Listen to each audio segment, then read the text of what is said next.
Bismillahirrahmanirrahim. Assalamualaikum warahmatullahi wabarakatuh. Alhamdulillah, summa alhamdulillah. Allahumma ati nafsi taqwaha wa zakkiha, anta khairu man zakkaha, anta waliyuha wa maulaha. Amma ba'du. Alhamdulillah, summa alhamdulillah, ikhwatul iman, ikhwatu fid din, a'azakumullah wa uhibbukum fillah.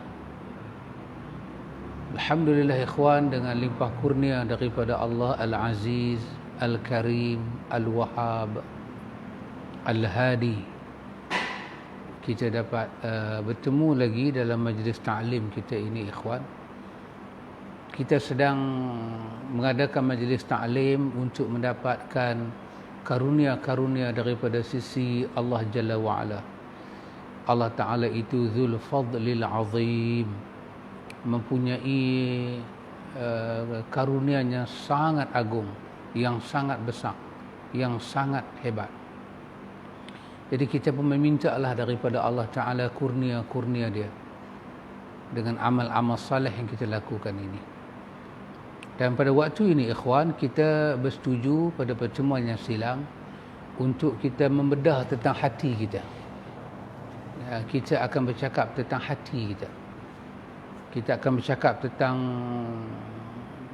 manazil-manazil. Hati ini banyak, dia punya station dia kena pergi. Dengan kita menjadikan kitab Syekh Al-Mandili ini sebagai kita punya teks, rujukan kita, tajuk-tajuk yang kita pilih. Ikhwatul iman, a'azakumullah, kita mengambil tajuk yang pertama pada muka surat 157, iaitu bab berkenaan dengan taubat. Jadi kita start dengan bab taubat. Pertama dalam bab ni, apa yang kita harap? Pertama kita nak bincang apakah itu fadilat taubat. Kalau kita bertaubat, apakah keutamaan dia? Apakah yang Tuhan bagi pada kita? Ini satu sistem yang Allah Ta'ala amalkan ikhwan, iaitu Tuhan Rabbul Alamin, Rabbunallah ini kita baca, innal ladzina qalu rabbunallah thumma istaqamu, orang yang berkata pencipta kami Allah kemudian istiqamah. Jadi bila kita beriman dengan Rabbunallah, Allah Ta'ala punya sistem, dia tak akan suruh kita buat satu benda tanpa dia bayar upah, tanpa dia bagi hasil, dia bagi fadilat, dia bagi kepada kita faedah. Sistemnya Allah pakai macam tu. Jadi fadilat-fadilat ni bermakna ganjaran Tuhan bayar kita. Tuhan tak mau kita semayang kosong, tak dapat apa. Tuhan tak mau kita zikir kosong, tak dapat apa. Bahagian kita zikir itu, kita niat apa, itu kita punya hal lah. Tapi Tuhan dia nak bagi. Tidak ada istilah bekerja, berbuat, beribadah lillahi ta'ala kerana Allah, kemudian Allah tak bagi apa-apa. Tak ada istilah itu. Allah sentiasa memberi. Kerana Allah Ta'ala itu Zul Fadlil Azim, dia Ra'uf bil ibad. Maka kita kata bab yang pertama kita bincang untuk bicara hati kita, untuk kita melihat hati kita, di manakah kedudukan kita, itu bab taubat. Jadi pada bab ini apa yang nak dibincangkan? Pertama, apakah fadilat kita dapat kalau kita bertaubat, baik fadilat dunia maupun akhirat. Satu.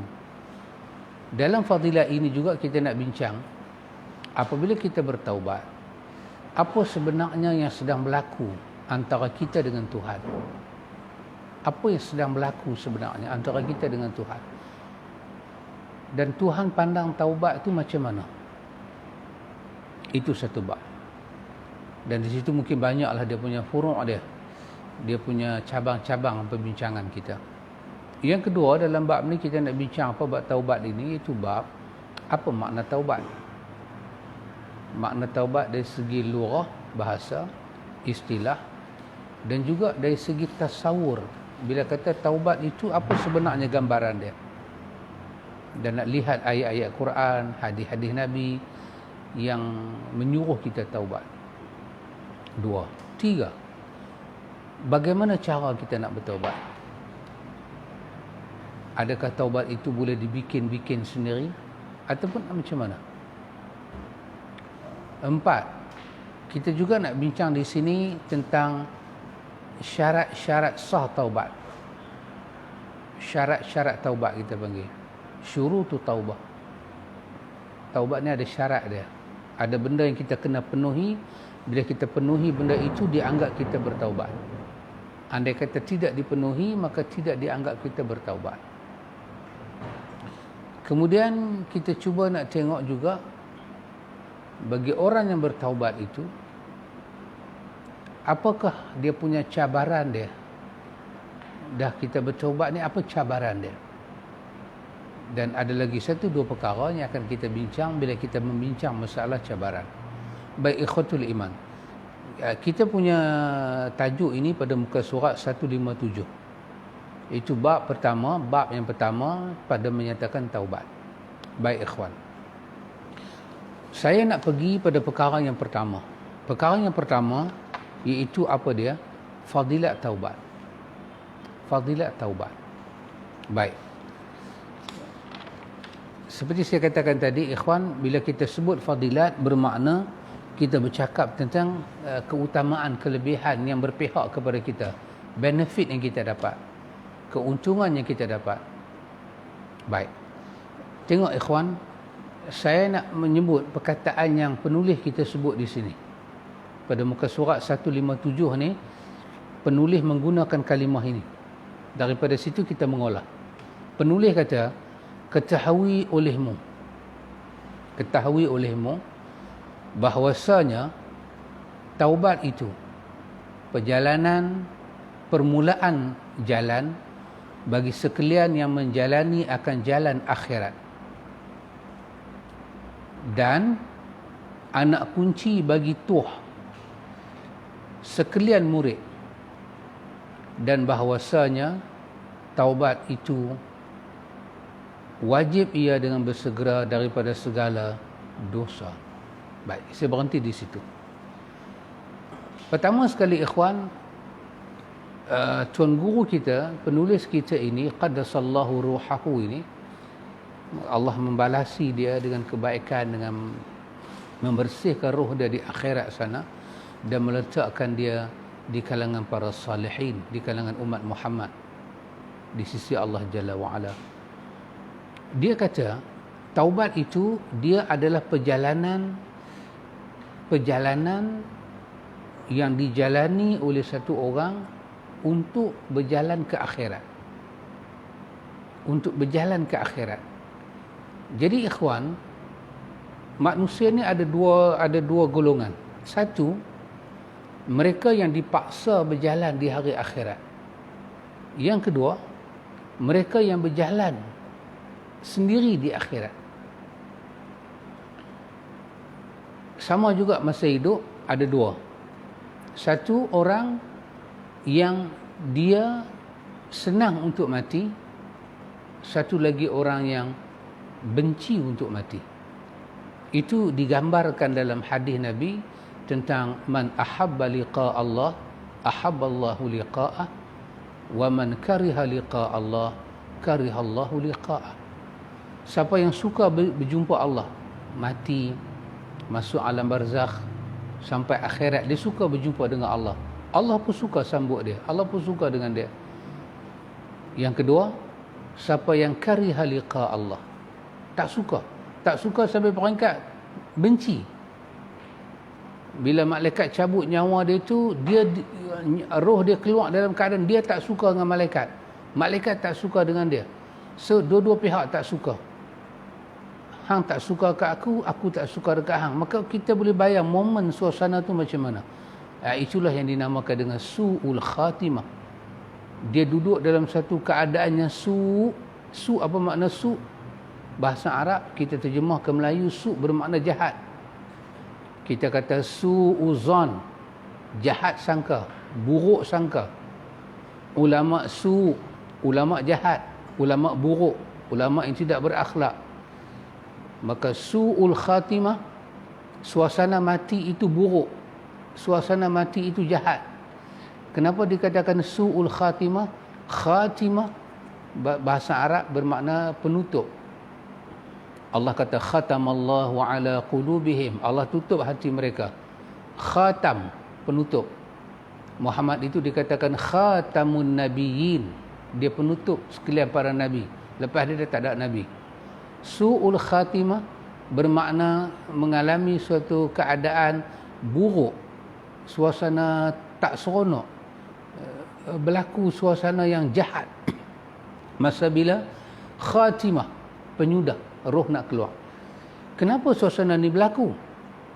Ya, kerana hubungan dua hala ini, hubungan antara orang yang nak mati dengan pihak yang nak ambil nyawa itu tak baik. Tak baik. Maka suasana tak baik. Kenapa tak baik? Pasal dia tak mau mati. Pihak malaikat datang nak ambil nyawa dia, dia tak mau pergi. Malaikat yang Allah gambarkan dalam Quran, la ya'sunallah ma amarahum wa yaf'aluna ma yu'marun, dalam surah At-Tahrim. Mereka tidak derhaka Allah, mereka buat apa yang Allah suruh buat. Dia tak mau mati. Kenapa dia tak mau mati? Maka ketika dia nak mati itu, digambarkan kepada dia permulaan dia nak masuk ke kubur macam mana, dan seterusnya dia akan ke akhirat macam mana.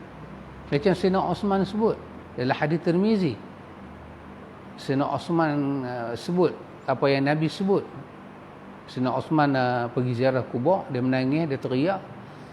Kemudian ditegur oleh para sahabat, dan Sayyidina Osman menjawab. Dia kata, aku menangis ni kerana aku tengok tempat yang Nabi menangis adalah atas tanah perkuburan. Dan Nabi kata tidak ada pemandangan yang lebih buruk melainkan pemandangan kubur ni, Nabi kata. Atas dia nampak tenang, tapi dalam dia sangat bergelora. Dan Nabi sebut, Osman ulang balik sebut, Nabi kata siapa yang selamat pada stesen pertama ni, manazil yang pertama ni, stesen alam barzakh, kalau dia selamat di sini, maka stesen kemudian tiupan sangkakala yang pertama, tiupan sangkakala yang kedua, daripada kubur nak berjalan pergi ke mahsyar, kemudian berdiri di mahsyar, kemudian nak pergi ke haud, kolam tempat Nabi nak bagi kita umat dan minum air, kemudian nak pergi kepada al-mizan, nak lalu di atas sirat, al-mizan, kesemua itu akan jadi mudah. Tapi kalau tang sini sangkut, semua itu akan sangkut. Maka dia masa dia nak mati dah ditunjuk dah kepada dia mukadimah tu, maka tentulah dia kariha liqa Allah, dia tak suka nak pergi tempat tu sebab tempat tu su untuk dia. Hari ni dia nak mati, maka itulah su, penyudah yang buruk dekat dia. Kalau malaikat maut berjaya ambil nyawa dia, bermakna apa? Bermakna orang yang nak mati itu akan hidup dengan sengsara. Maka dia tak mahu. Kesengsaraan tu dia tak mahu. Maka berlakulah su'ul khatimah. Dia nak lari, roh dia nak lari. Memang Quran gambarkan demikian. Quran gunakan perkataan walau tara idz zalimuna fi ghamaratil maut. Quran kata kalau kamu boleh tengok, tapi sayang kamu tak boleh tengok. Dan kalau kamu diberi oleh Allah untuk tengok pun, Quran kata kamu tak mampu nak tengok, tak tertanggung tengok. Tengok apa dia? Idz zalimuna fi ghamaratil maut. Bagaimana orang zalim? Orang zalim maksud di sini orang yang langsung tak beriman pada Allah menghadapi sakaratil maut. Wal malaikatu, Quran kata, dan para malaikat itu basitu aidihim, para malaikat membuka tangan-tangan para malaikat dan pukul belakang orang ni. Kalau kamu boleh tengoklah ngerinya keadaan itu, sayang kamu tak akan mampu tengok kalau Tuhan bagi kamu tengok. Dalam riwayat Nabi kata kalau kita dapat tengok apa akan jadi, Nabi kata pengsan, tak boleh tengok, ngeri. Kenapa ngeri? Kenapa malaikat kena pukul dia? Azab itu dah bermula.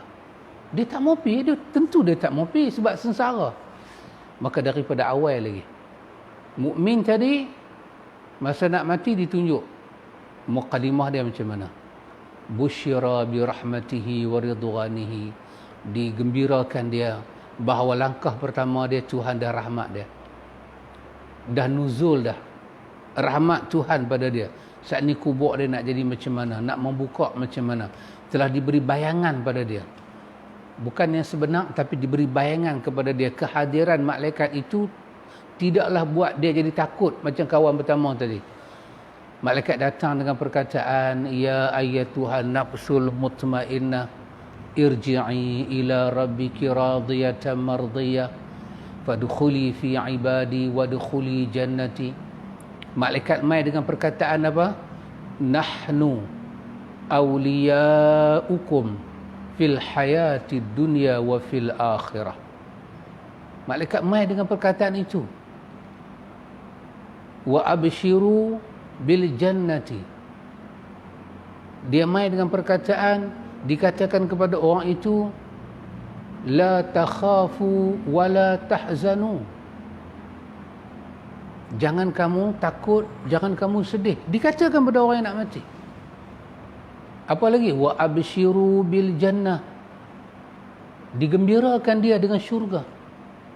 Dan malaikat kata sepatah, Allah suruh malaikat kata, nahnu awliyaukum fil hayati dunya wa fil akhirah. Kamilah awliya kamu. Kamilah orang yang akan membantu kamu. Kami adalah orang yang tak akan membiarkan kamu mati sendirian. Roh kamu akan pergi tak tahu ke mana dak. Kami akan iring roh kamu sampai berjumpa Tuhan kamu. Sebenarnya kami tolong kamu dunia dan akhirat. Jadi bila dia dapat layanan macam tu, tentulah dia akan berada dalam suasana husnu. Apa makna husnu? Hasan, baik. Suasana baik. Dia jumpa dengan malaikat yang dia tak pernah tengok selama ni, hanya dia beriman. Tiba-tiba malaikat tu kata, la takhafu wa la tahzanu. Malaikat sebesar tu kata, jangan takut, jangan sedih. Malaikat tak jegih dia, malaikat tak herdik dia, malaikat tak marah dia, malaikat tak keluarkan suara-suara yang menakutkan. Malaikat kata, la takhafu wa la tahzanu wa abshiru bil jannah allati kuntum tu'adun nahnu awliyaukum fil hayati dunya wa fil akhirah. Tak habis dekat tu. Walakum fiha ma tashtahi anfusukum walakum fiha ma tad'un. Penyudah dia, nuzulam min ghafurir rahim. Apa yang akan dia dapat di akhirat itu dikatakan nuzulan. Ini adalah suatu hidangan, suatu menu, satu hidangan yang Tuhan telah sediakan untuk memberi kepada orang-orang yang daripada awal lagi qalu rabbunallah summa istaqamu. Maka apa yang dia nak takut?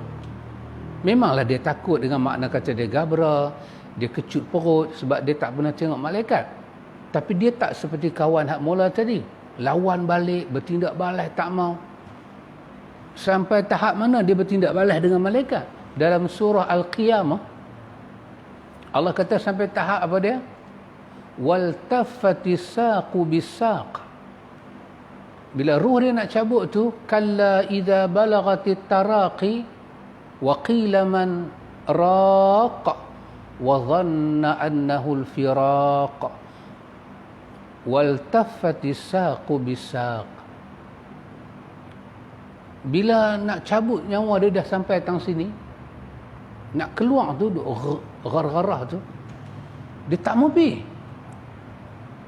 Allah suruh malaikat kata, man raq. Sekarang siapa boleh jampi kamu? Dengan jampi itu boleh menyebab malaikat itu lari bertempiaran. Siapa boleh ruqyah kamu? Siapa boleh baca satu mentera untuk kamu untuk halau malaikat? Siapa boleh buat? Kalau ada, try buat tengok. Kalau kamu boleh lepas daripada suasana yang kamu takutkan. Wa dhanna annahu al-firaq. Allah campakkan zan. Allah campurkan perasaan menghampiri keyakinan begitu tinggi. Apa dia? Bahawa dia menghampiri suasana berpisah, firaq, dia nak bercerai dengan dunia. Itu perasaan yang dia takut. Bila dikatakan siapa boleh rak kamu, siapa boleh jampi serapah kamu, siapa boleh ruqyah kamu. Kalau dulu dalam masa dia sihat, dia pergi ruqyah untuk jampi hantu setan. Sekarang Allah kata, ayat apa kamu nak baca nak halau malaikat? Mana ada ayat halau malaikat? Mana ada? Baca Quran malaikat mai ada. Maka dia dah tak ada ayat. Ketika itu Allah campakkan zanna annahul firaq. Keyakinan dia tak ada siapa boleh tolong dia pelan meningkat. Antum boleh bayang satu orang tu kalau dia menghadapi satu dilema, dia mula dah keyakinan kata dia nak susah tu pelan meningkat. Hari tu orang kata kat dia hang nak susah 50-50. Dia kata belum tahu lagi. Tiba-tiba bukti makin banyak menyatakan bahawa nak susah tu makin proof dia banyak. Evidence kita nak susah tu banyak dah sangat. Macam mana yakin hidup kita tu, macam mana kita punya jiwa akan down. Maka Tuhan kata wa dhanna annahu al-firaq. Kami azab perasaan dia. Hati dia mula down dah. Dia dah mula jadi lembek dah. Ketika itu Quran kata, kamu lihatlah betih dia akan bersendiri dengan betih dia kerana duk tahan, tak mau keluar. Dia tak mau izin roh dia keluar. Dia tak mau suasana tu, dia tak mau. Akan nampak satu kaki jatuh, satu kaki naik, kaki belaga dengan kaki. Nyawa dah sampai kat sini dah. Maka diambil nyawa dia dalam keadaan lagu tu, maka dia adalah orang yang tidak bersedia untuk bertemu Allah. Maka bayang kalau dia tak bersedia, dia masuk dalam kubur, apa akan jadi dengan dia? Malaikat akan main macam mana kepada dia? Soalan yang sama. Soalan itu pada orang mukmin, soalan itu pada orang tidak mukmin. Tapi nada soalan berubah. Suasana dah jadi tak cantik dah. Tak cantik dah suasana jadi. Marabbuka sama. Semua orang ditanya dengan soalan tu. Ustaz kah? Ulama kah? Darah raja mati pun ditanya soalan tu. Marabbuka. Siapa Rabb kamu? Bukan siapa Tuhan kamu. Siapa Rabb kamu? Siapakah yang kamu telah menjadikan? Kamu telah menobat dalam hati perut kamu, dia mempunyai sifat rububiyah yang kamu tauhidkan dia. Siapa Rabb kamu? Balik pada ilmu asas kita mengaji, apa makna Rabb? Khaliq, Malik, Razak, Sayyid, Al-Mudabbir. Itu makna Khaliq, itu makna Rabb. Siapa pencipta kamu? Siapa pemilik kamu? Siapa pentadbir hidup kamu? Siapa bagi rezeki untuk kamu? Siapa Tuhan dalam hidup kamu? Itu makna Rabb. 5 itu makna Rabb. Maka apa akan jadi dengan dia? Akan ditanya, wa man nabiyyuka? Siapa nabi kamu? Dan ketika itu, ketika soalan mula ditanya dalam kubur, dia tak payah nak translate siapa-siapa. Dia tahu. Dia kapiak ke? Dia Muslim ke? Soalan tu dia faham. Kepada dia ditanya apa? Dia faham. Dan dia tahu kena jawab macam mana. Tapi nak jawab macam mana? Man nabiyuka? Man. Tengok dalam bahasa Arab, man dia merujuk kepada makhluk berakal. Dia bukan ma. Kalau ma, makhluk itu tak ada akal. Jamadat dia kata. Tapi man, benda berakal. Man nabiyuk? Mana dia suatu makhluk dalam hidup kamu yang dia ada akal, tak kiralah dia malaikat ke, dia jin ke, dia manusia ke, dia binatang ke, haiwan ke, janji dia ada akal, yang kamu telah pilih dia dalam hidup kamu, yang telah kamu tabalkan dia, kamu telah sahkan dalam hidup kamu bahawa dia itu Nabi. Dia mendapat berita daripada Tuhan. Tuhan telah bagi berita pada dia. Itu makna Nabi. Nabi bermakna naba. Pasal itu dipanggil Al-Anbiya, plural daripada Nabi. Suratul Naba. Naba bermakna berita. Nabi, orang yang mendapat berita daripada Tuhan, dengan berita itu dia sampaikan kepada kita. Orang itu berurusan dengan Tuhan. Maka ditanya dalam kubur dia, man Nabi? Siapa dalam hidup kamu yang kamu tahu dia mendapat wahyu daripada Tuhan? Dan kamu telah mengiktiraf berita itu dari Tuhan ke dia. Siapa? Nak jawab siapa ya kawan? Apa kita nak jawab? Kalau kita ikut syekh tu, kita ikut syekh ni, sampai kita sujud ke kaki dia, sampai ajaran dia kita ikut sampai tak fikir seminit pun, kita dah tak ada masa nak berfikir, punya percaya pada ajaran dia. Siapa kita nak jawab? Pasti kita jawab dia. Ataupun kita akan kosong fikiran kita. Kita kata la adri, aku tak tahu. La adri, aku tak tahu. Maka ditanya, man Nabi? Siapa dia orang yang dia berakal, dia akil, dia baligh, dia muslim, dia mukallaf, yang Tuhan telah pilih untuk Tuhan menurunkan berita Tuhan kepada dia sampai pada engkau. Siapa dia? Orang tu siapa dia? Dia tak boleh jawab ya kawan. Macam mana nak jawab? Maka ditanya lagi pada dia, wa ma dinuka? Baru ditanya, ma dinuka? Apakah din kamu? Apakah din kamu? Apa yang dia tanya ni? Apa dia ad-din? Yang dia tanya itu yang Quran sebut pada kita hari-hari. Inna ad-dina 'indallahil Islam. Dalam Ali Imran, din di sisi Allah itu nama dia Islam. Wa man yabtaghi ghairal Islam dina falan yuqbala minhu. Siapa yang bersungguh-sungguh pergi cari din lain daripada Islam, maka Tuhan tak terima. Dan di hari akhirat dia jadi orang yang rugi. Maka Allah tanya dalam Quran, Maliki yaumiddin. Dalam Fatihah kita duk baca. Maka Allah jawab, wa ma adraka ma yaumuddin. Apa yang kamu tahu tentang hari ad-din? Semua Tuhan telah terangkan dalam Quran. Siapa pembawa ad-din, apa nama ad-din, apa isi ad-din, ad-din itu datang daripada mana, semua Allah terang dah. Maka masuk dalam kubur, Tuhan tanya, wa ma dinuka? Apakah suatu ajaran yang telah kamu pakai dalam hidup kamu, yang ajaran itu ada kena mengena dengan Nabi, yang Nabi itu ada kena mengena dengan Rabb kamu. Jadi man rabbuka wa man nabiyuka wa ma dinuka tali temali. Kalau tengah-tengah tu, kalau dia tanya kalau malaikat tanya man rabbuka, siapa Rabb kamu? Kalau mayat tu boleh jawab Allahu Rabbi, bermakna lepas tu dia boleh jawab Muhammad Nabiyyi Islamuddini.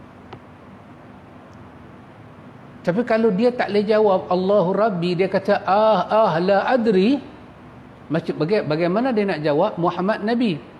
Sebab kalau dia telah mengiktiraf Allahu Rabbi, dia beribadat pada Allah, dia tauhid pada Allah, dia ibadat pada Allah, dia dengan Allah itu iyyaka na'budu wa iyyaka nasta'in, maka jalan itu adalah jalan beribadat pada Allah, dan jalan itulah yang Muhammad dapat daripada Allah, dan jalan itulah yang dinamakan dengan dinul Islam. Bila nyawa dia daripada awal dicabut dengan suasana su' tadi, jahat, tak cantik, dia tak suka malaikat, malaikat pun tak suka dengan dia, cabut juga, dalam kubur jadi apa? Apa nak jawab? Dalam kubur bukan ditanya semua soalan, 3 soalan dia. Marrabbuka, marrabbuka. Pada soalan dia sama juga, man. Pasal Allah ni hidup. Dia tak kata ma ni benda banti. Dia kata man, ma. Dia tak kata ma, dia kata man, benda hidup. Benda hidup manakah yang telah kau jadikan dia sebagai pencipta engkau? pemberi rezeki pada engkau, pemilik engkau, pengurus dalam hidup engkau, menguruskan takdir engkau, yang telah kau iktiraf dia adalah satu-satunya Tuhan memiliki engkau. Sabar dia. Kalau orang tu dia sembah lain daripada Allah, dia akan jawab benda itu. Dia akan kata la adri, la adri. Wa man nabiyuka, la adri. Wa ma dinuka, la adri. Maka jawapan-jawapan ini, adakah jawapan-jawapan itu disukai oleh Allah dan utusan Allah, malaikat? Tak. Lepas itu ada malaikat nama Munkar, ada nama Nakir. Bukan nama sebenarnya, itu kerja mereka. Ada malaikat nama Munkar, ada malaikat nama Nakir. Apa makna Munkar, Nakir? Dua-dua makna sama. Kerja mereka ni apa? Munkar, dia mengingkarkan. Dia ingkarkan. Bila kawan tu jawab salah, dia ingkar. Dia kata, hang tak boleh jawab lagu ni. Kawan tu kata, aku tak ada jawapan. Mana boleh hang tak ada jawapan? Maka bila dia engkar, antum boleh bayang, kalau kita buat satu mesyuarat, hang engkar aku engkar hang, macam mana jadi? Macam mana jadi? Riuh ya kan? Memang riuh. Himpit dalam hadis Bukhari kata, diizinkan kubur tu himpit dia, dipukul antara dua kening mata dia ni, pecah dengan satu mitrakah daripada pemukul, daripada besi, pukul dia masuk ke dalam. Betul ikhwan, sungguh. Kenapa? Ya, daripada awal lagi ditanya pada dia pasal Tuhan dia tak tahu, pasal agama dia tak tahu, pasal Nabi dia tak tahu. Ikhwan, kalau Tuhan ni dalam dunia ni ada 100, mungkin kita susah nak hafal nama Tuhan 100. Tapi dalam dunia ni Tuhan ni ada satu je. Kalau di akhir zaman ni Nabi tu ada 10 ke ada 100, mungkin kita keliru, kita umat mana. Katalah di akhir zaman ni Isa hidup balik, Musa hidup balik, Zulkifli hidup balik, Harun hidup balik, Yahya hidup balik. Semua bangkit serentak. Mungkin kita confuse nak ikut yang mana. Tapi dah, umat akhir zaman ni Allah sebutlah dalam surah Al-Ahzab, Muhammad itu penyudah bagi Nabi. Maka Muhammadun ahad, Muhammadun, tidaklah Muhammad itu, kata Allah, dia itu bapa bagi satu-satu orang.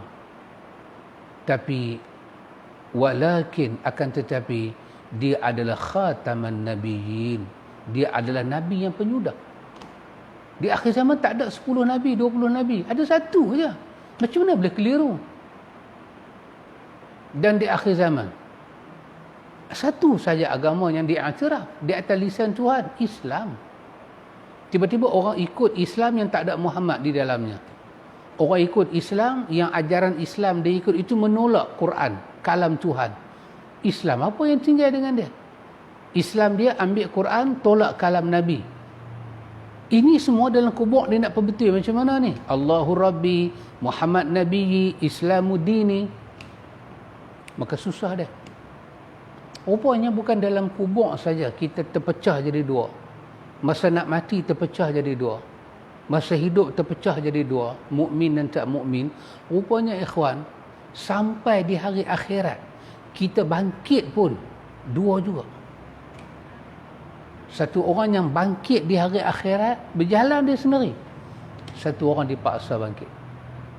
Maka penulis kata kepada kita apa ikhwan? Dia kata taubat ini adalah permulaan jalan bagi orang yang nak menjalani jalan akhirat.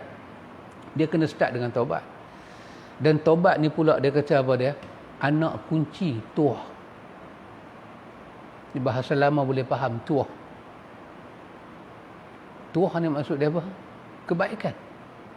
Bertuah lah hang ni, baguslah hang ni. Ya, tuah. Dan dia kata apa lagi? Dia kata tuah bagi siapa? Bagi sekalian murid. Murid di sini bukan nak murid.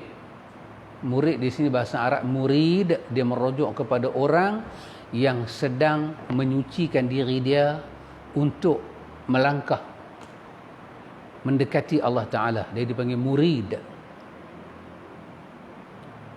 Maka daripada situ kita dapat satu gambaran apa itu taubat sebenarnya, ikhwan.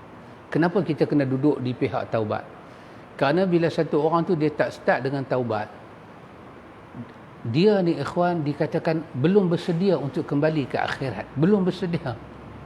Dia belum murid dan dia tak ada tuah di akhirat. Dalam dunia ni tuah macam mana tu saya tidak tahulah, tapi nisbah akhirat dia tak ada tuah. Saya teringat satu perpatah. Perpatah lah kita nak ambil pun tak apa, tak ambil pun tak apa, tapi saya bersetuju dengan perpatah ni. Pepatah ni kata apa? Dia kata laisa syartan an yakunu rizqu malan. Dia kata bukanlah menjadi syarat rezeki yang sampai kepada kita itu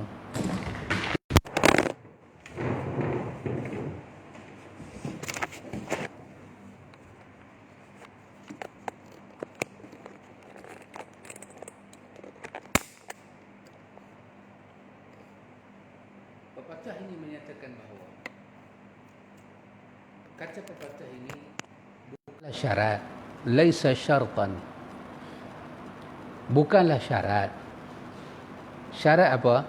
Ayyakunu rizqu malan, rezeki yang Allah Ta'ala bagi kepada kita adalah harta saja. Tak, bukan. Bukanlah menjadi syarat rezeki itu harta benda sahaja. Bila kita dapat harta benda, ya Allah, alhamdulillah saya dapat rezeki. Tak, rezeki bukan syarat harta benda. Maka para ulama kita kata apa dia? Kalau kita kata rezeki itu, kita cari dalam kamus apa makna rezeki, razaqa, rizqun, diterjemah dengan makna pemberian, a'tahu, pemberian, diberi pada dia sesuatu, maka itu rezeki. Maka apa daripada sisi Allah sampai pada kita yang membawa kepada kebaikan dunia dan akhirat, yang itu nama dia rezeki. Ya. Ada tengok masa kita duduk dalam tahiyat antara dua sujud kan, kita kata apa? Rabbighfirli warhamni wajburni warfa'ni wahdini wa'afini wa'fu anni.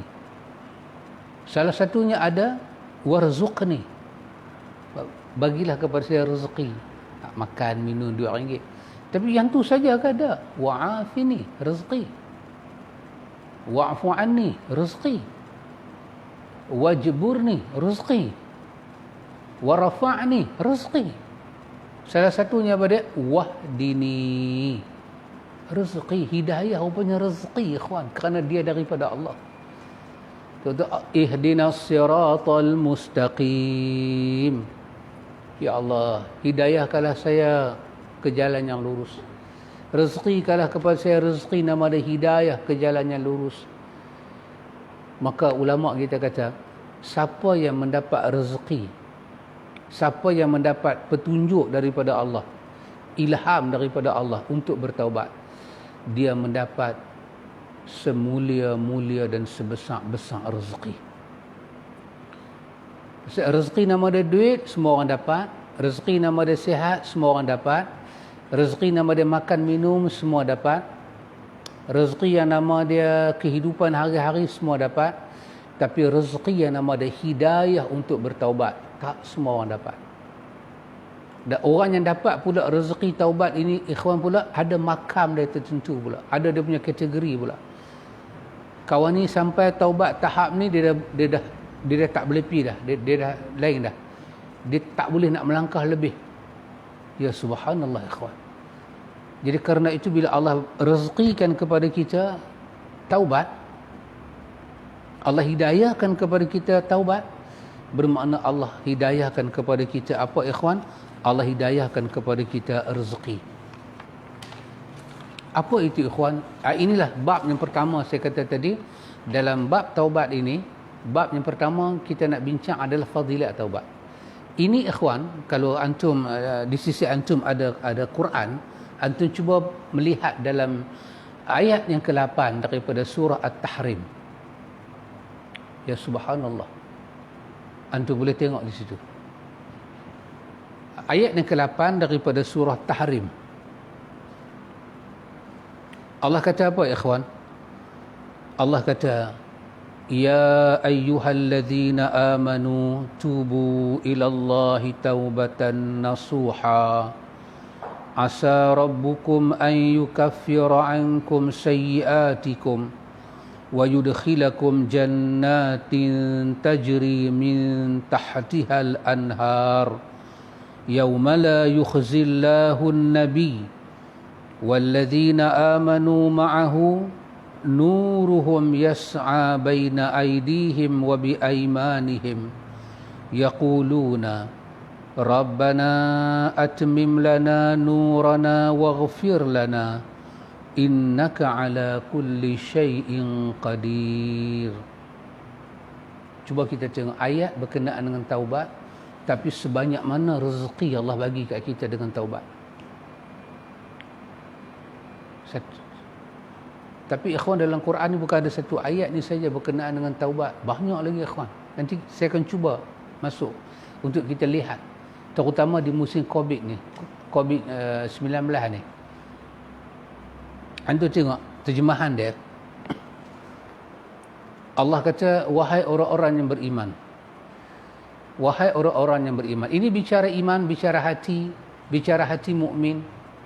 Hati yang kata Rabbunallah summa istaqamu.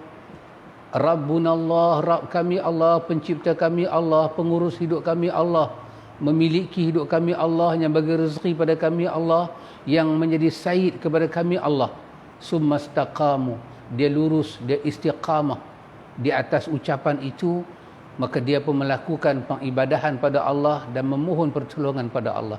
Dia istiqamah hanya kepada Allah semata-mata. Maka ini bicara iman. Wahai orang-orang yang beriman, dalam lubuk hati ada iman, dia semai iman, dia baca iman, dia nampakkan iman itu pada zahir dan batin, dan dia nak berjalan di atas iman, dia nak syiar iman berkeliling dengan dia. Allah kata, wahai orang yang beriman, tubu ilallah, kembalilah kamu kepada Allah. Tubu ilallah, tubu ilallah, terjemahan dia, kembalilah kepada Allah. Kalau dalam bahasa kita Melayu, kita kata taubat, kita pun tak terjemah lain kan, kita kata taubat juga. Taubat tu perkataan Arab. Kalau kita terjemah Melayu, taubat bermakna tabah, kembali pada Allah. Tubu ilallah, kamu semua kembalilah kepada Allah. Kembali macam mana? Allah kata, tubu ilallahi taubatan nasuha. Kembalilah kepada Allah dengan taubat nasuha, dengan kembali yang murni. Nasuha bermakna murni. Macam orang kata apa, madu lebah tu bila diambil daripada pokok, orang potong madu lebah tu bawa dalam panggil apa, macam dalam besen lah gitu kan, turun daripada pokok sampai ke bawah, orang potong-potong dia punya tu, sarang dia. Apa orang nanti buat? Orang buat proses pemurnian. Apa dia? Ditapih. Dia bagi madu je turun ke bawah dalam satu besen asin, yang kasar-kasar semua duduk di atas. Yang tu dikatakan nasuha, murni. Wahai orang yang beriman, kembalilah kepada Allah dengan kembali yang murni. Jadi nak terjemah macam mana, ikhwan? Taubatan nasuha, kembali dengan taubat yang murni. Pasal itu, ikhwan, siapa yang nak bertaubat ni? Orang yang ada iman. Maksudnya, dia kembali pada Allah tu, dia tidak ada dia tidak ada benda lain. Memang dia nak kembali pada Allah. Tak ada siapa paksa dia, tak ada siapa ugut dia, tak ada siapa kata apa ke dia. Dia hanya mendapat petunjuk rezeki ni daripada Allah. Doktor kata ke dia, doktor kata, Pak Cik, maaflah cakap, jantung Pak Cik ni, kesan daripada Pak Cik duk ke darah tuak banyak sangat ni, nak pecah dah ni Pak Cik, nak mati dah. Tak, bukan semua orang sakit jantung tu makan tu, maafkan saya, bukan macam tu statement saya. Ni kes ni, Pak Cik ni Teruk dah jantung ni. Bukan kata pak cik kena serangan jantung pasal tersumbat atau mana-mana. Jantung pak cik ini nak hancur dah. Saya buat contoh kes tak ada lah. Doktor kata nak hancur dah ni. Lunyai dah. Kalau pak cik kena lagi secawan aja, mampu terus. Dia dengar doktor kata lagu tu dia takut. Dia pun tinggal arak. Dia pun menangis. Dia kembali pada Allah. Dia kata, ya Allah, aku tak mau minum arak dah, ya Allah. Hati aku dah rosak dah, jantung aku rosak. Organ-organ penting dalam badan aku dah rosak. Tolonglah aku, ya Allah. Agak-agak yang ni nasuha tak? Murni tak? Murni tak? Ambil satu contoh lain. Contoh yang saya pun biasa dengar, antum pun biasa dengar. Dalam Bidayah wa Nihayah pun ada Ibnu Katsir, Sayyidina Umar Al-Khattab. Sayyidina Umar, cerita ni popular. Tapi ada juga perbahasan para ulama, tapi cerita ni popular. Sayyidina Umar dengar surah Taha. Dia dengar surah Taha. Dia tampak adik dia berdarah mulut. Dia dalam perjalanan daripada rumah nak pergi nak cari Muhammad. Tapi tak tahu Nabi ada di mana. Tapi nak cari juga. Sampai tengah jalan orang tegur Sayyidina Umar. Orang kata, ke mana Umar? Nampak sesuatu macam dia kata, aku nak cari Muhammad. Muhammad dah melampau dah ni. Dia sampai mencerca Tuhan-Tuhan kita dan memecah belahkan bangsa kita. Aku kena stop dia. Dia pun kata, Umar, sebelum hang nak stop dia Umar, cuba hampir tengok adik hang. Adik hang dah ikut dia dah. Adik hang, adik ipar hang dah ikut dah Muhammad. Sayyidina Umar dengar dalam cerita yang popular ni. Dia ubah haluan dia, pergi ke rumah adik dia. Kebetulan adik dia duk baca lembaran Quran. Ketuk-ketuk pintu, tak buka, sepak pintu masuk. Tanya pada adik dia, betulkah kau ikut Muhammad? Betulkah kau ikut Muhammad? Jawab, berlaku dialog. Adik dia kata ke dia, apa masalah dengan Muhammad? Aku nak tahu hang ikut Muhammad ke tak? Dia kata, ya saya ikut Muhammad. Kata ya ikhwan. Tangan sampai. Tangan siapa? Tangan Sayyidina Umar. Rebah, keluar darah. Helaian suhu tu berselerak je tu. Umar tanya apa tu? Kata ia ni suhuf. Apa itu suhuf? Lembaran Quran. Bagi kat aku nak tengok. Tak boleh. Dia untuk orang yang suci saja. Akhirnya Sayyidina Umar ambil. Baca. Baca-baca kena surah Taha. Taha ma anzalna alaikal Qur'ana litashqa illa tazkiratan liman yakhsha. Dia dengar baca ayat tu, dia tikam masuk ke dalam hati. Tak ada siapa paksa dia. Bahkan dia datang dengan niat lain, dia mendapat hidayah dengan benda lain. Tak ada siapa ugut dia. Umar, kalau hang tak ikut Muhammad, bisnes hang jadi susah. Kehidupan hang jadi merempat. Dia datang kepada Allah Ta'ala dengan apa? Taubatan nasuha. Allah kata, wahai orang yang beriman, kalau kamu ada iman, tanda kamu ada iman, tubu ilallah, kembalilah kepada Allah, mailah kepada Allah. Mai macam mana? Taubatan nasuha, mai dengan jiwa kamu yang bersih. Mai dengan jiwa yang bersih. Tengok ikhwan, ayat ini memerintahkan orang beriman untuk bertaubat. Itu dalil dia. Tapi nanti kita akan bincang kemudian nanti, orang beriman tu nak bertaubat di atas apa. Cuma di sini, pusingan ini saya nak bercakap tentang fadilat kita bertaubat dulu. Maka Allah menerangkan fadilat. Yang saya katakan tadi, siapa-siapa diberi petunjuk oleh Allah untuk istighfar, untuk bertaubat, bermakna Allah telah memberi petunjuk pada dia kepada rezeki yang besar. Tengok apa Tuhan kata. Asa rabbukum an yukaffira ankum sayyiatikum. Tengok, datang rezeki. Setuju tak setuju kata ini adalah rezeki daripada Allah? Apa dia ikhwan? Allah Ta'ala kata, dengan kamu taubatan nasuha, Allah letak syarat dia, taubatan nasuha yang murni. Anda ingat balik dalam Ali Imran, ya ayyuhalladzina amanu taqullaha haqqa tuqatih wa la tamutunna illa wa antum muslimun, haqqa tuqatih.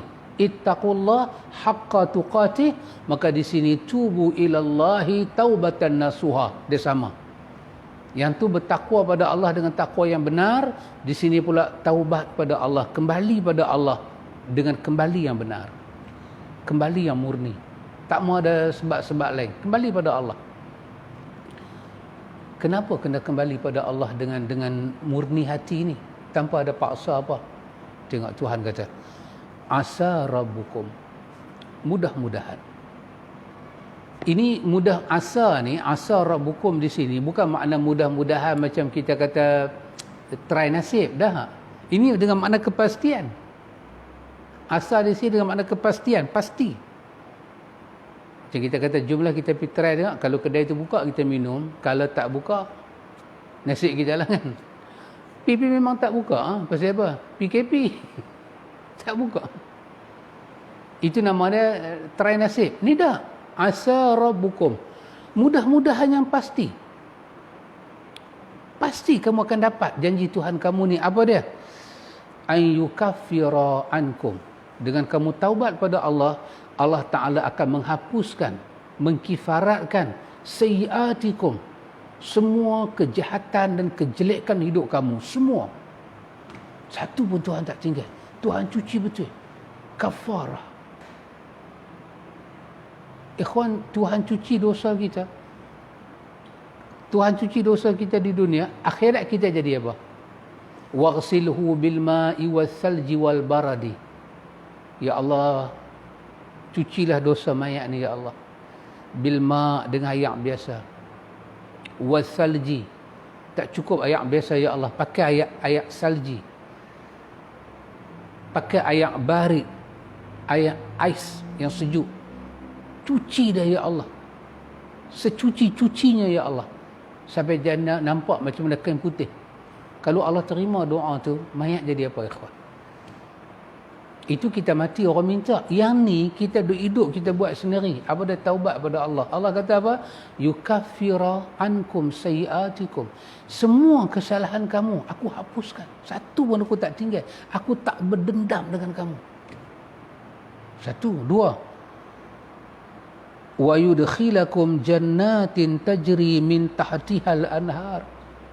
Kedua, aku masukkan kamu ke dalam jannat, syurga-syurga aku, yang aku telah pun buat syurga itu yang mengalir, berlari di bawah dia anak-anak sungai. Ikhwan, kalau syurga ni bukan rezeki, apa nama dia ikhwan? Dalam syurga rezeki apa tak ada. Tapi macam mana kita dapat benda ni? Dia punya miftah, dia punya anak kunci tadi apa dia? Taubatan nasuha. Itu saja. Maka kerana itu para ulama kata, siapa yang Allah hidayahkan taubat, bermakna Allah telah memberi kepada dia sebesar-besar dan semulia-mulia rezeki. Ya Allah, besar. Tak cukup dekat tu. Allah kata lagi. Allah kata, yauma, pada hari Allah kata, la yukhzillahu an-nabiyya wallazina amanu ma'ahu, hari di mana Allah tidak akan menghinakan Nabi dan orang-orang yang bersama dengan Nabi, yakni orang-orang yang ikut beriman dengan Nabi. Mereka telah dihina dalam dunia, hina dalam dunia, tapi akhirat Tuhan takkan hina. Tuhan akan angkat martabat dia. Orang yang tak kembali pada Allah Ta'ala itulah dikatakan orang yang hina di hari akhirat. Maka Allah Ta'ala kata lagi, Allah Ta'ala kata, nuruhum yas'a baina aydihim wa bi aymanihim. Nabi, orang-orang yang beriman, orang-orang yang bertaubat ini, Allah Ta'ala akan bagi mereka berjalan di hadapan mereka dan di sebelah kanan mereka dengan cahaya. Ya ikhwan, akhirat ni gelap, kubur pun gelap. Kenapa gelap? Matahari dah tak ada, bulan dah tak ada, dunia dah hancur. Nak bangkit daripada kubur, nak pergi mahsyar, gelap. Maka orang beriman diberi cahaya, jalan cerah. Apa cahaya itu? Cahaya itu iman campur taubat. Subhanallah. Maka cahaya itu, nur itu pimpin kita sampai ke depan pintu syurga. Kita baca dalam surah mana? Dalam surah Al-Hadid. Allah kata orang munafik minta cahaya, minta nur daripada orang yang beriman. Sebab dia tak boleh nak jalan, gelap. maka Allah kata hari ini tidak ada nur untuk kamu. Ya Allah, ya Allah. Maka orang yang bertaubat itu diberi oleh Allah Ta'ala cahaya, rezeki, ikhwan, rezeki. Nampak depan tu, nampak terang. Dalam kubur pun nampak, akhirat pun nampak. Allah kata, sehingga kan di mulut orang yang bertaubat, orang yang beriman ini kata apa? Yaquluna, dia kata Rabbana, wahai Rabb kami, atmim lana nurana, sempurnakanlah kepada kami cahaya kami, waghfir lana, dan ampunkanlah kami, innaka ala kulli syai'in qadir, sesungguhnya engkau atas tiap-tiap sesuatu amat berkuasa. Ikhwan, ini adalah fadilat taubat. Fadilat taubat pertama, Allah Ta'ala ampun dosa kita semua, satu pun Tuhan tak tinggal, semua Tuhan ampun. Yang kedua, Allah janji syurga pada kita, bukan syurga kosong, syurga dengan nikmat perhiasan dia. Tiga, Allah janji orang yang bertaubat ini tidak akan dihina di hari akhirat. Keempat, apa dia? Orang yang bertaubat ini akan dapat nur di hari akhirat. Yang kelima, satu-satu benda orang yang bertaubat dapat yang orang lain tak dapat. Apa dia? Dia boleh berdoa di hari akhirat dengan perkataan Rabbana atmim lana nurana waghfir lana. Ikhwan, siapa yang boleh berdoa di hari akhirat ni? Sebab doa tu ibadat. Hari akhirat Allah tak benar siapa ada buat ibadat. Ditolak semua doa. Anda tengok berapa orang jahat ni, mereka berdoa Rabbana absarna wa sami'na farji'na na'mal salihan inna muqinun. Tuhan, bagi kami dah dengar, kami dah tengok, kami dah dengar, bagi kami hidup balik, kami dah yakin kami nak buat amal soleh. Allah tak dengar, Allah tolak doa dia. Tapi orang yang bertaubat, Allah bagi apa yang dia minta. Apa yang dia minta? Rabbana atmim lana nurana waghfir lana. Tuhan, sempurnakanlah cahaya kami ini, kami boleh berjalan sampai ke syurga, dan ampunkanlah dosa kami. Mereka boleh tawassul lagi, innaka ala kulli syai'in qadir. Mereka diberi lisan memuji Tuhan di hari akhirat. Maka sebesar ini punya kurnia Allah kepada orang yang bertaubat pada Allah. Karena itu ikhwan, berdasarkan ayat yang kita jumpa ini, maka sepatutnya kita tahulah bahawa taubat itu adalah sebesar-besar kurnia Allah. Dia ada fadilat yang besar. Itu satu. Yang kedua ikhwan, kalau kita lihat dalam satu ayat lain pula, Allah cerita apakah orang yang bertaubat itu akan dapat.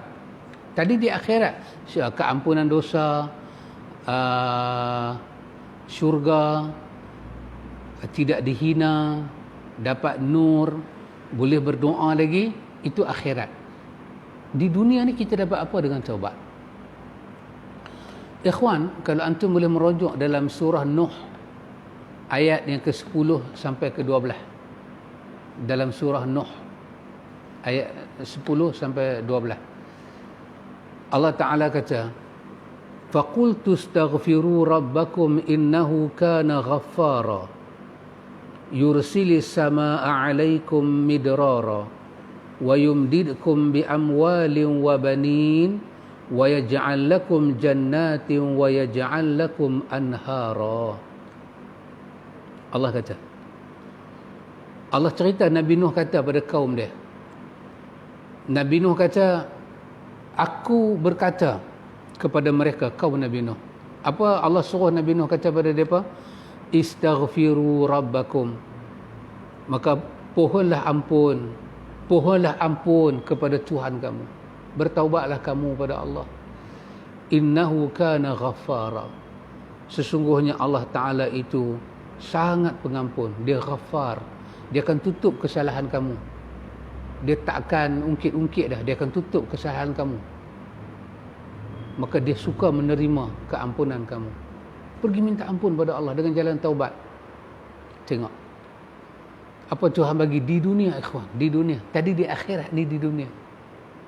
Itu sahabat pada awal tadi, sesiapa yang berkhidmat untuk Allah, beribadat pada Allah, Tuhan tak pernah tak bagi balasan kepada kita, tak ada. Dunia maupun akhirat. Apa Tuhan kata? Ni Allah suruh Nabi yang pertama ucap. Nabi Nuh AS, Rasul yang pertama. Rasul pertama atas muka bumi, Nuh AS. Berdasarkan riwayat Bukhari. Yursilis samaa'a 'alaikum midrara. Yang pertama sekali Allah Ta'ala akan buat apa? Allah Ta'ala akan turun ke atas kamu ayat hujan yang lebat. Hujan yang lebat tapi tak jadi musibah. Tak ada banjir, tak ada bencana. Tapi hujan turun midrara, lebat. Dia menyuburkan bumi. Hasil bumi keluar. Dengan apa? Dengan taubat dan istighfar. Satu. Dua. Wa yumdidkum bi amwalin. Wa yumdidkum bi amwalin. Allah Ta'ala akan bagi apa pada kita? Allah Ta'ala akan banyakkan kepada kita harta benda kita. Yang mana hilang, yang mana kurang, yang mana hari itu Allah uji dengan dia bagi rosak. Wa yumdidkum. Dia tambah balik. Dia bagi balik. Bukan saja amwal, wa banin. Amwalin, harta benda dengan plural, wa banin, dengan anak-anak. Orang Arab dengar ni ikhwan punya seronok pasal dia kata banin, dia tak kata banat. Banin ni anak laki-laki, penyambung hidup. Ya subhanallah. Wa yaj'al lakum jannatin. Allah sebut lagi apa dia?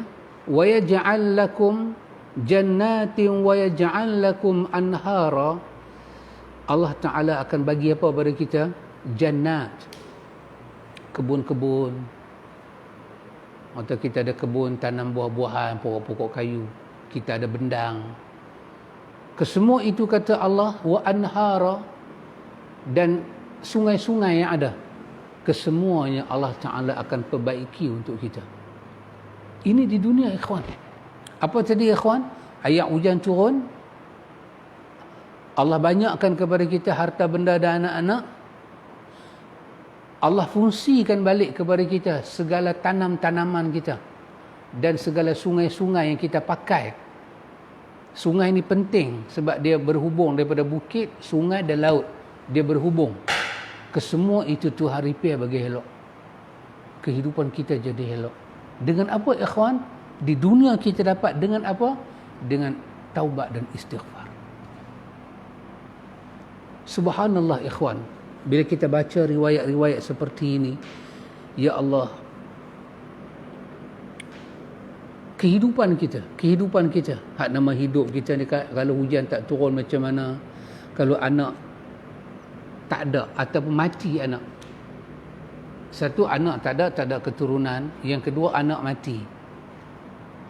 Kenapa? Musim hari ni orang mati kerana apa? Kerana COVID. Tapi ada tak ada suatu isyarat bahawa